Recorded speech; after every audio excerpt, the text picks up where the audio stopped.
In this video, you will learn the 4 situations where every single camera will miss focus. Stay with me because once you know how to fix these 4 focus problems, you will never miss a shot image again. Doesn't matter if it is Nikon, Sony or Canon. Why does your camera always struggle or miss focus in these situations? It's not about the brand. It's about how autofocus actually works. Alright guys, let's learn how to fix these 4 problems. So common situation where autofocus struggles is low contrast.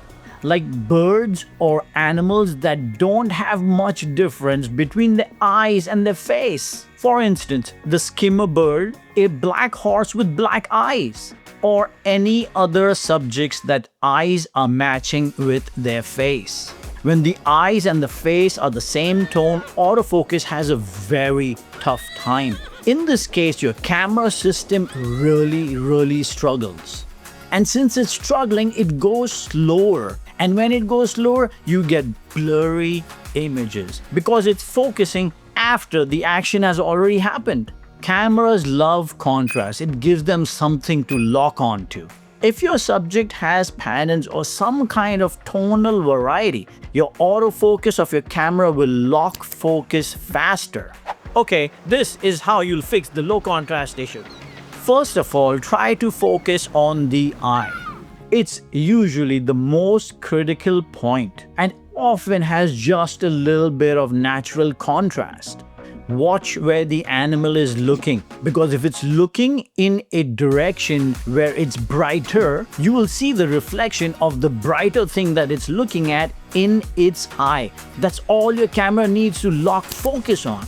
If the eye won't work, place the autofocus right on the edge where the head or the face meets the background. That edge usually has more contrast, and that's all your camera needs to lock on to autofocus. Before you reframe, always check your wiggle room. This is the amount of space that your camera has before your image starts to get less sharp. If you've got 8 to 14 inches to play with, you're in the clear. And if you're not sure how wiggle room works, go check out this video that I've done on wiggle room and photo pill app. And if you think contrast is tough, just wait until the light actually disappears. That's where your autofocus struggles the most. Alright guys, so now this brings us to situation number 2. Low light is another situation where your camera will guarantee struggle with autofocus. Autofocus system love lots of light. It just helps them detect contrast very easily. In bright situations, your autofocus is fast and consistent.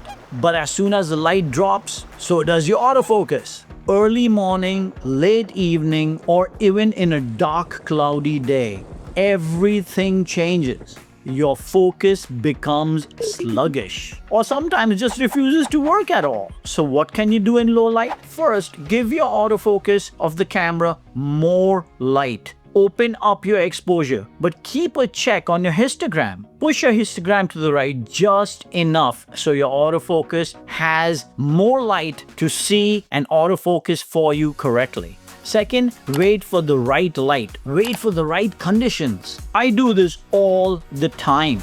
If the light is too low, you have 2 options. Give your camera more light by opening up exposure or wait until the light improves. I often use that waiting time to study my subject. So when the light comes back, I am ready. Then when the light has improved, I know exactly how to capture my image. Sharp, clear, with emotions, place my subject exactly where I want it, and so on. And what happens when the problem is in the light? It's the number of subjects in your frame, and your autofocus just gets totally confused. So this brings us to situation number 3. And that is, you have too many faces of birds or animals or humans or whatever. There are too many faces and the camera doesn't know which face you want to focus on. So what does the camera do? It grabs focus on the subject that is the nearest. So what's the fix? First, take control of your autofocus point. What do I mean by that? Choose the smallest autofocus point possible. So when you do place it on the right subject, the camera will not be confused. And if your camera has eye detect, turn it on. Because once you place that small autofocus point on your subject, the camera's eye detect will lock focus on the eye of the subject where you've placed the focus point on.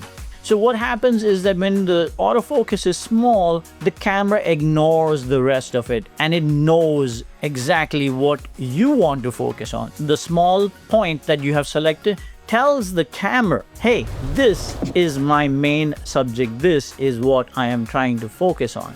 And this is why you, as an artist, are not going to leave it to chance for the camera to decide. And just when you think you have it under control, backlight shows up. Beautiful light, but a nightmare for autofocus. Alright guys, so this brings us to point number 4. Backlight situations. It gives you golden edges and beautiful silhouettes. But it's also one of the hardest times for your autofocus to work. The subject is darker than the background, so the camera always focuses on the brighter spot. So how do you fix this? First, switch to single focus point. Second, place it right on the edge of your subject where the light meets shadows. That line of contrast helps the camera lock focus more reliably. You may need to move the point slightly. Find the cleanest edge where your subject stands out.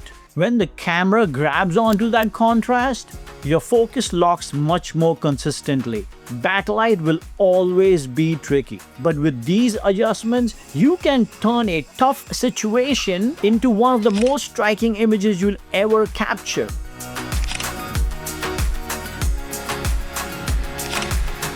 So now you've seen the 4 big challenges, but knowing them is half the battle. The real magic comes when you go and master each one of them properly.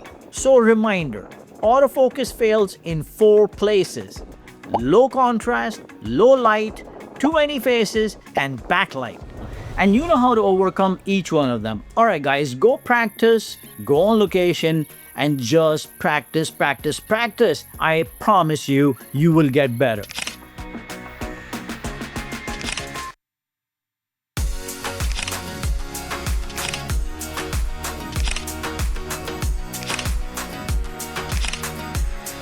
Okay, until the next time. See you soon.